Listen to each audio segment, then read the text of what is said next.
Мяне завуць Яновіч Вікторыя. Я вучаніца 11 класа Акалоўскай сярэдняй школы Лагойскага раёна. Сёння я прачытаю верш Брэў Святланы «Ода жанчыне».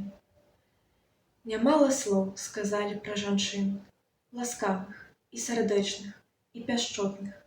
І безліч ёсць для гэтага прычын чуць словы ад усіх, чужых і родных. І верыцца ў шчырасць пачуцця, пацвердзіць справа сказаныя словы.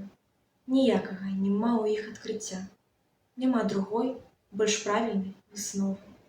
Бо статусу жанчына мае шмат: матуля і сястра, дачка і жонка. Асноўны з іх — яна жыцця гарант і рознакаляровая вясёлка. Усё пачынаецца з жанчыны на зямлі. Любві яе няма ніякіх межаў. Ёй адгукаюцца лугі, лясы, палі. Любоў са старажытных льецца вежаў. Яе любоў у кветках і траве, у кропельках расы ружовым ранкам, і ў марах летуценях у галаве, і ў слядах дзіцячых каля ганку, і ў першых гуках дзетак-немаўлят, і ў вянках дзяўчат купальскай ноччу. І свеціцца любоўю далягляд, чарот за ракой аб ёй увесь дзень лапочу. Жанчына не чакае ўзнагарод, у пачуцці яе высакароднасць. Няздрадніцкі зусім жаночы род, жыве заўжды ў любві жаночай годнасць.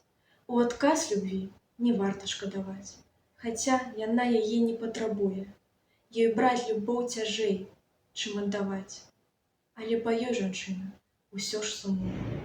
Мільгне жаночы сум у вачах, як цень, а крыўду ад людзей яна хавае. Любі ёй не шкада уначы і ўдзень, а да сябе любві ёй не хапае. Нямала слоў гучыць зноў для жанчын. Пацвердзіць іх патрэбна сёння справай. Асноўнае сярод другіх прычын. Любімай быць жанчына мае права.